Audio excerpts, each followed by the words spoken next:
요즘에는 딥시크가 쏘아올린 작은 공이 아니라 좀 큰 공이라고도 말할 수 있는데 이 파장이 좀 크죠. 관련된 이야기까지 나누어 보겠습니다. 인더스트리 애널리스트 이주환 박사 모시겠습니다. 박사님 안녕하세요. 안녕하세요. 네, 바쁘시죠? 최근에 책도 쓰시고. 예, 요즘 조금. 네, 뭐 반도체 패권 전쟁이라는 책도 내놓으시고 참 바쁘신데 저희가 아침에 이렇게 모셨습니다. 제가 말씀드린 것처럼 딥시크 출연이 잔잔하진 않았지만 그래도 거의 독주하다시피 미국이 했던 AI 씬에 굉장한 좀 파장을 불러일으켰던 건 사실인 것 같아요. 딥시크 쭉 보시면서 지금까지 상황 한 달 정도 됐나요? 어떤 관점으로 보고 계십니까? 딥시크가 사실 제가 이제 연휴 때, 네. 설 연휴 때 편히 쉬고 있을 때 그때였죠. 터져가지고 다들 진짜 놀랐습니다. 연휴 네. 끝난 다음 날 방송이 3개가 잡혔어요. 네. 갑자기. 오. 그 정도로 지금 바쁘시고. 가장 관심들이 많았던 네. 이제 시간들이었는데 음. 가장 큰 충격을 받았던 건 아무래도 미국의 빅테크 기업들일 것 같아요. 플랫폼 업체들, 제조업체보다는.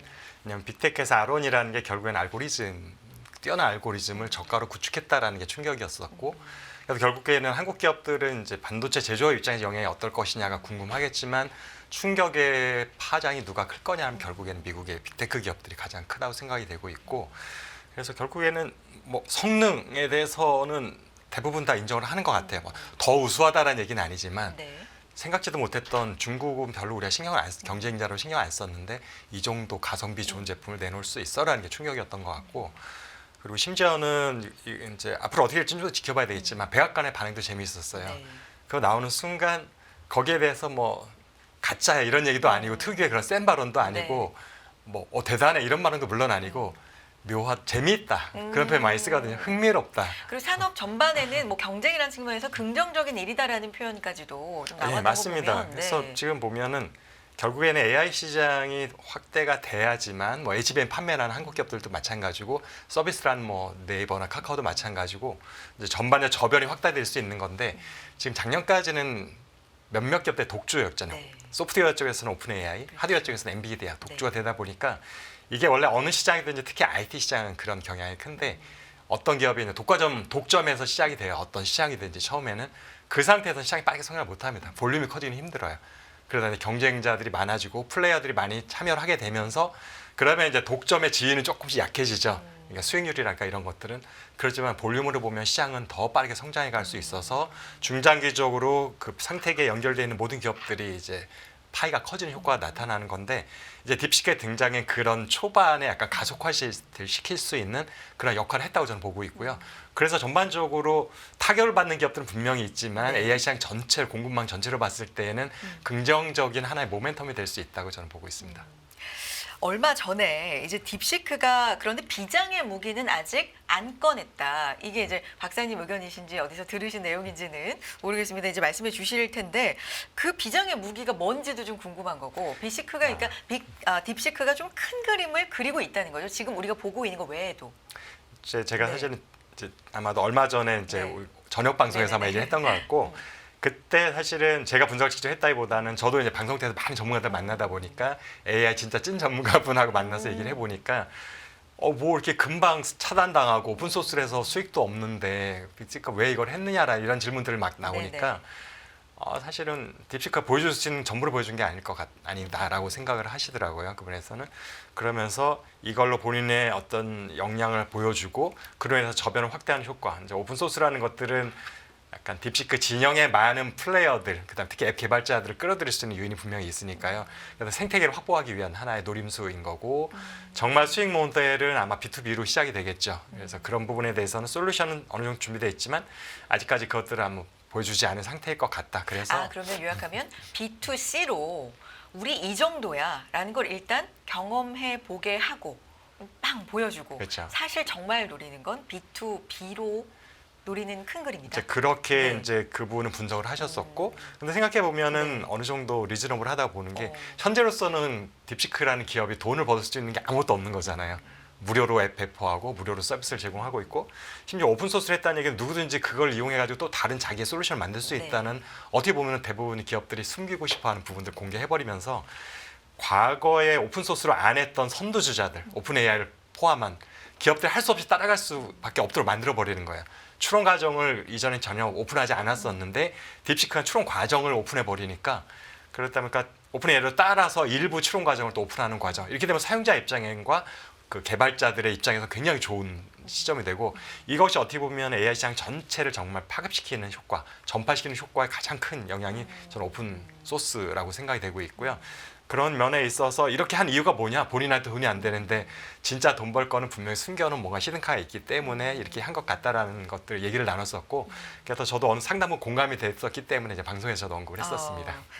그렇군요. 그러면 딥시크가 뭐 기술적인 측면에서 그러니까 가장 좀 세계를 놀라게 했던 건 지금 AI가 이렇게까지 투자를 많이 하고 대세는 AI야라는 열풍 정말 속에서 몇 년을 지나가고 있는데 사실 조금씩 의심의 싹이 돋아나기 시작했었잖아요. 그렇죠. 이 투자 시장이 언제까지 대비해서, 성장할까? 뭐 투자 이런. 대비 수익은 얼만큼 언제 나는 건지 이 효율성 측면에서도 약간의 의심의 싹이 돋을 때쯤 저비용으로 이렇게 비슷한 성능에 이게 이제 세계를 놀라게 했던 건데 하나 보안 측면에서 상당한 우려 그리고 이제 거의 뭐 중단된 나라들도 상당히 많고요. 우리나라 포함해서 이 문제는 어떻게 봐야 될까요? 어떤 관점으로?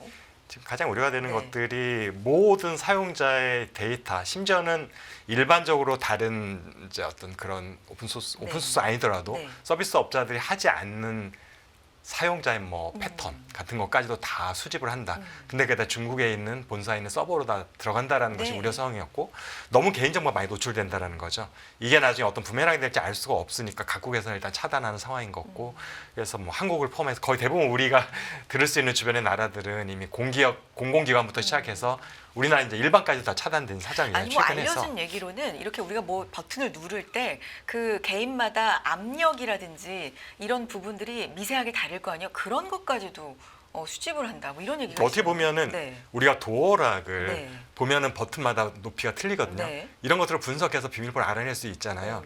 그와 유사한 위험성을 갖고 있다라고 네. 판단할 수 있는 거예요. 그래서 왜 그런 걸 필요하냐?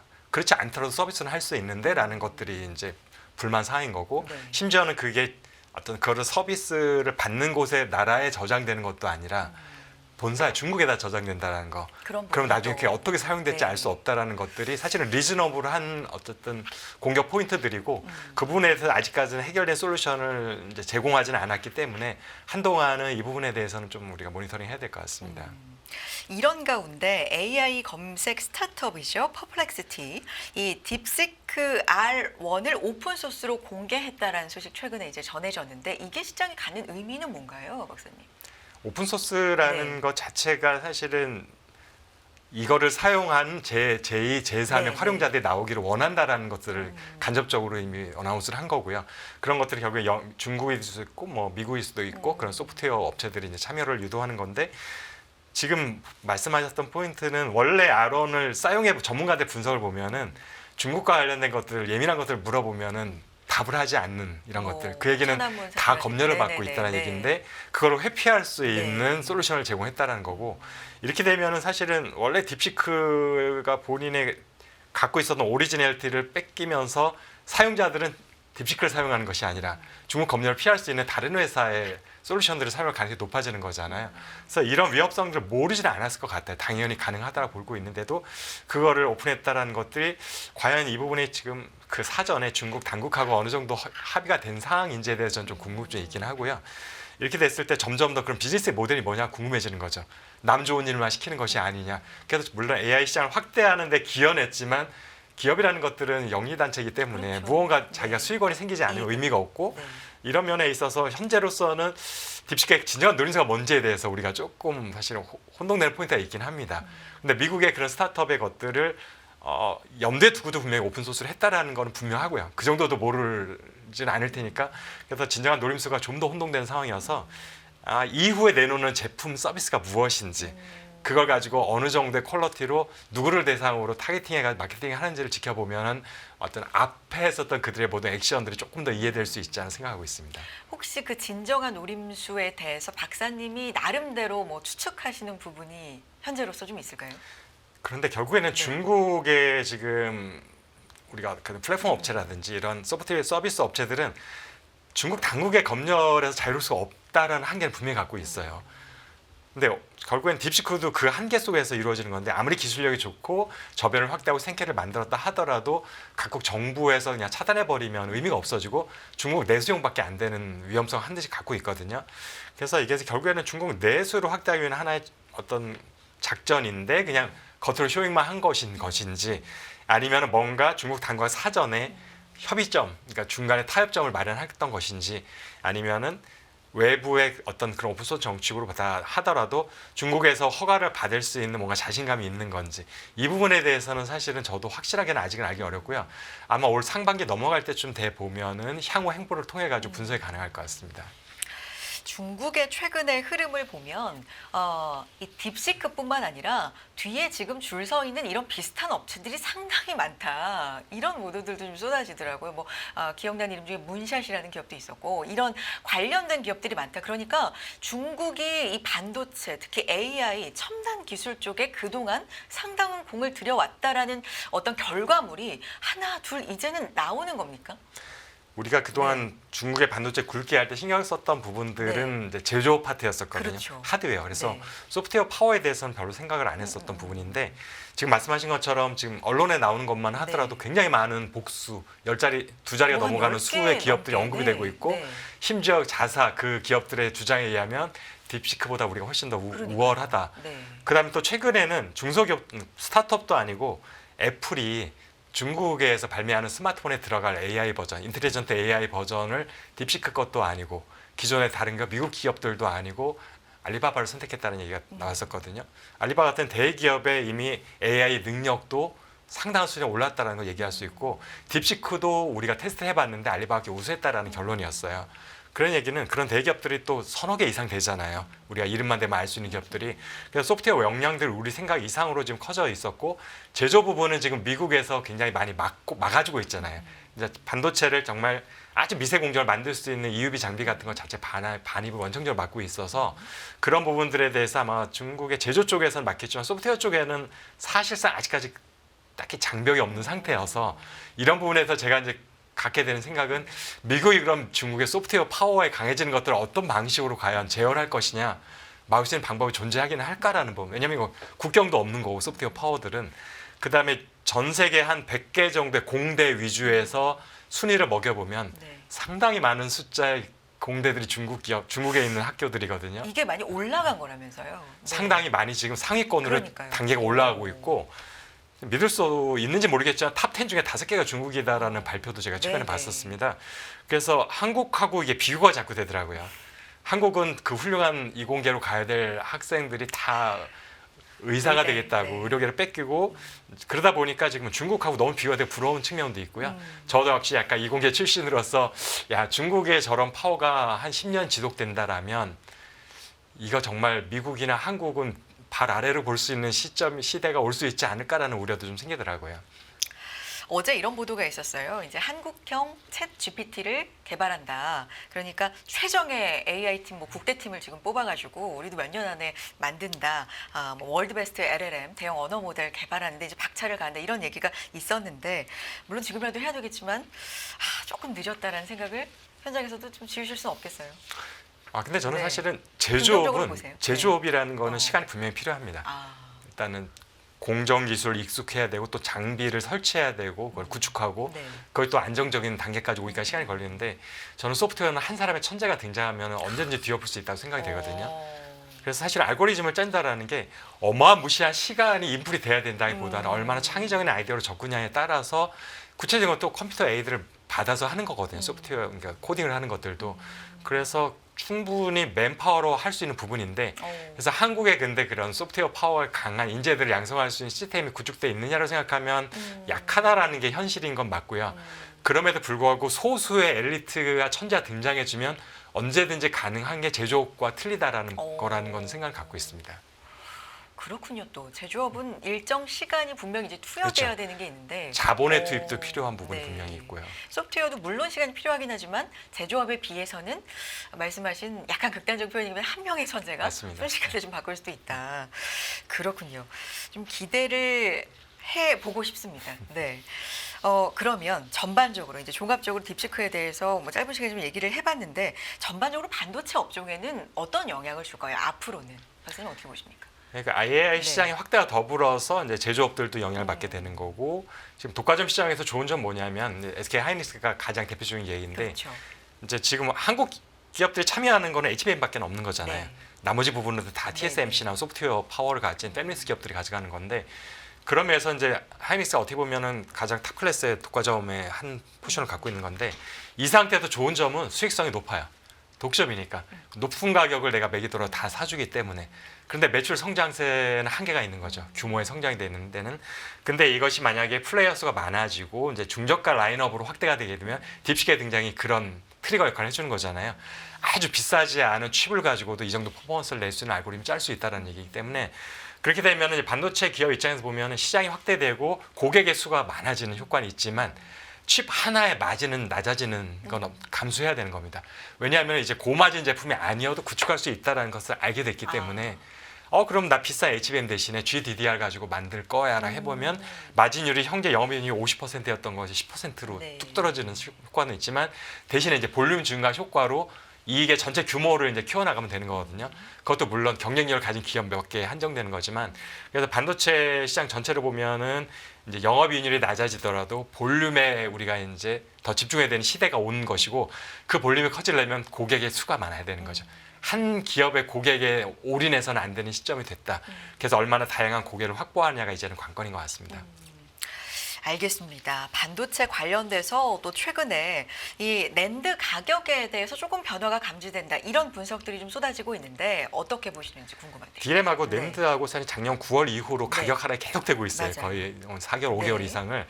근데 그것은 어쩔 수 없는 것 같아요. 사이클이 있다 보니까. 그래서 근데 이제 최근에 들어가지고 한국 기업들 위주로 해서 감산 얘기가 나오기 시작을 네. 했고요. 특히 낸드 감산에 대해서 구체적으로 삼성전자 나온 걸 했던 것 같고 감산 효과는 확실히 가격 안정화에 빠르게 영향을 줄 수가 있습니다. 근데 제가 지금 생각하는 거는 제가 가장 최근에 통계청 자료를 봤을 때 재고 수준이 작년 12월 말 기준에 높지가 않았어요. 그게 뭐 연초가 되기 전에 물량을 밀어내기 효과도 일부 있었던 것 같기도 하지만 네. 현재 재고 수준이 높지 않다는 얘기는 거기에 감산까지 가면은 빠르게 공급 과잉이 해소될 수 있다라는 걸 보고 있어서 원래 감산에 들어가면 그게 가격에 미치는 영향까지 3, 4개월 정도의 텀을 갖고 있거든요. 근데 지금같이 재고가 타이트한 상황에서는 그 효과가 좀 더 빠르게 나타날 수 있다라는 어떤 장점이 있어서 그래서 가격이 안정되면은 이제 수익성 측면에서도 방어되는 효과가 있죠. 원래는 올해 하반기부터 다시 불안기로 돌아가기 때문에 굉장히 우려가 되는 상황이었는데 감산을 생각보다 빠르게 시작을 했어요. 이전보다 우리 대기업들이 네네. 이런 효과에 현재 재고의 수준 안정적인 상황을 이용해 보면은 하반기에 이제 다운턴이 본격적화 됐을 때에도 가격을 저항할 수 있는 그런 맷집이라고 할까 이런 것들을 이제 사전에 준비하는 효과, 빠르게 대처하는 효과가 있다고 봅니다.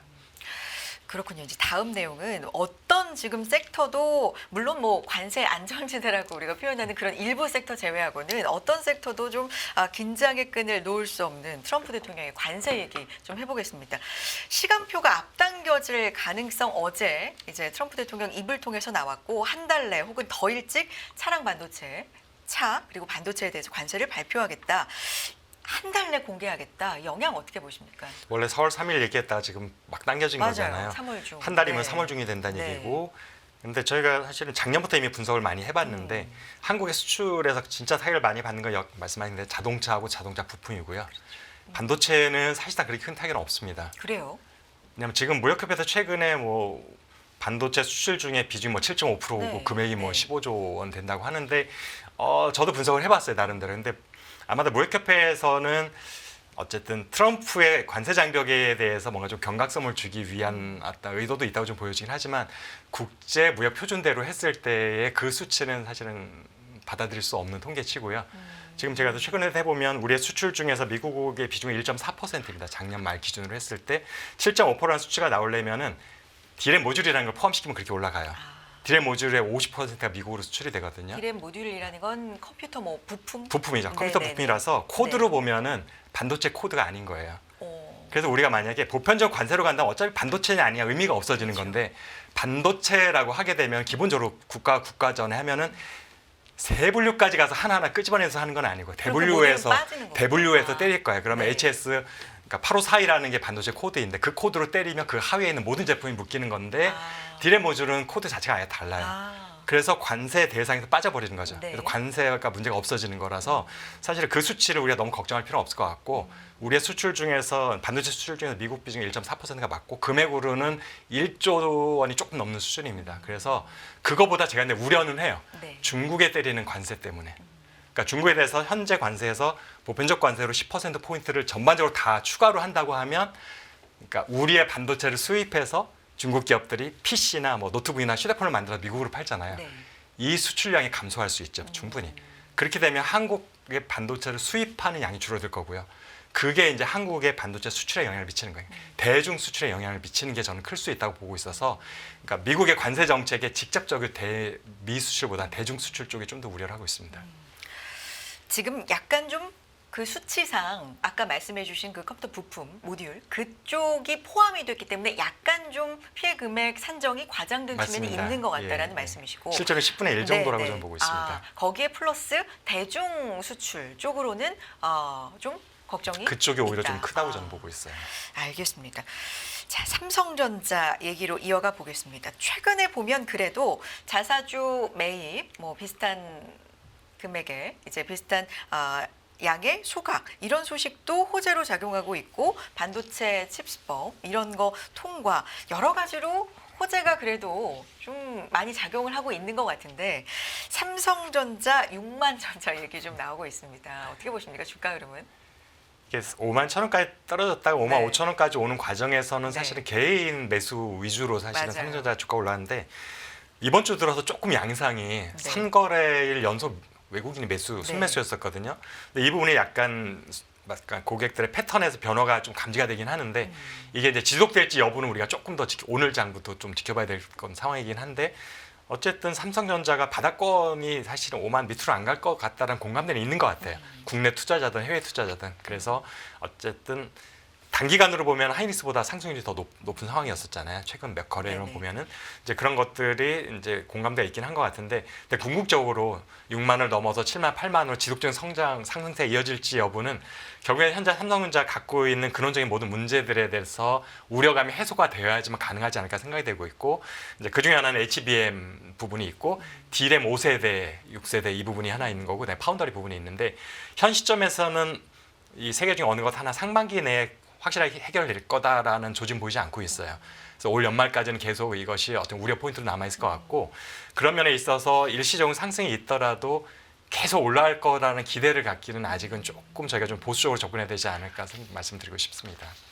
알겠습니다. 이 질문도 드릴까요? 다음 주에 사실 시장에서 주목하고 있는 큰 이슈 중에 하나가 이제 엔비디아 실적 발표입니다. 네, 앞서서도 저희 딥시크 얘기 한참 했습니다만 딥시크 이후에 이 AI 관련된 기업들의 우리가 실적을 볼 때 약간 달라진 관점이 뭐냐면 투자를 얼마나 지속할 것인가, 혹시 줄이는지 뭐 이런 부분을 조금 더 세밀하게 보고 있는 것 같아요. 엔비디아 실적 관련돼서는 관전 포인트 뭐가 있을까요? 특히 이제 딥시크 그러니까 아론을 네. 발표하자마자 첫날 내 주가가 17% 가까이 출렁하면서 엔비디아. 빠졌던 경우도 있고, 네. 뭐 지금은 상당 부분 많이 회복하긴 했는데요. 거의 $140 근처까지 갔는데, 결국에는 그 주가의 흐름이 그냥 그대로 사람들의 분석이 맞게 들어간 것 같아요. 처음에 출렁했던 거는 이제 엔비디아의 독과점이 깨지는 게 아니야, 이제 마진율이 낮아질 거 아니냐는 우려, 사실 가능성이 충분히 있는 건데, 네. 당분간은 왜냐면은 그 고객들의 투자가 많아질 수밖에 없다. 스타게이트도 그 중에 하나이고요. 그게 뭐냐면은 단기적으로는 영향이 없다라는 얘기인 거예요. 그 단기를 저는 올 연말까지 볼 수 있어서, 올 연말까지는 이미 사실은 선주문 받은 물량들이 있어서 엔비디아 실적에 큰 영향을 미칠 요소는 없다고 보는 거예요. 딥시크가 또 등장하더라도 다른 네네. 회사가. 그런 면에서는 SK 하이닉스 실적도 마찬가지로 연동돼 있기 때문에, 그래서 반도체 사이클이 하반기에 다운 사이클로 감에도 불구하고 다른 경우는 모르겠지만 삼성전자 실적은 좋을 거다라고 제가 생각을 하는 거고요. 그런데 이게 과연 내년, 후년 계속될 거냐? 이 부분은 저도 사실 알 수 없다라는 측면이 있고, 내년에도 과연 빅테크 기업들이 올해 작년만큼의 투자를 할 것이냐? 저는 그렇지 않다고 보는 쪽에 좀 50% 플러스 한 주 정도라고 보고 있어서, 네. 그렇게 되면 이제 내년에는 우리가 좀 다른 양상으로서 시장을 바라봐야 될 것 같은데, 어떤 그러니까 시장이 네. 계속 커갈 게 맞아요. 네. 그런데 아까 초반에 좀 아까 말씀드렸지만 시장이 커가지만 이제 플레이어가 많아질 거란 분명하기 때문에 마진율은 낮아질 거다. 그래서 이제 투자자들이 기업의 주가를 바라볼 때 영업이익률을 가지고 볼 거냐, 볼륨으로 볼 거냐에 따라서 기대 수준이 달라질 수 있는데 올해까지는 영업이익률과 뭐 매출의 볼륨에 크는 것들이 같이 갈 수 있다, 연동돼서. 내년부터는 시장은 커지겠지만 영업이익률은 낮게 잡아야 된다. 근데 그것을 인정하고 가면 계속 투자할 수 있는 거고요. 그 자체가 나는 받아들이기 힘들다라고 하면은 이제 종목을 다른 종목을 고민하게 되는 상황인데 이 두 가지 기준 중에서 투자자들이 어느 쪽에 좀 더 포커스를 둘 거냐가 관전 포인트가 맞습니다. 내년의 얘기입니다. 올해는 아니고요. 네. 언젠가부터 엔비디아는 지금 나온 실적도 중요하지만 그래서 앞으로 기대치가 이걸 너무 계속 높아요. 그러니까요. 네. 높아진 또 눈높이를 어떻게 반영을 할 것인가. 특히 딥시크가 세상을 이렇게 놀래킨 지 이제 한 달이 돼가고 있기 때문에 이 부분에 대한 얘기까지 다음 주 좀 주목해볼 필요가 있을 것 같고요. 박사님 오늘 시간 좀 아쉽네요. 다음에 또 모셔보겠습니다. 인더스트리 애널리스트 이주환 박사 함께했습니다. 고맙습니다. 감사합니다.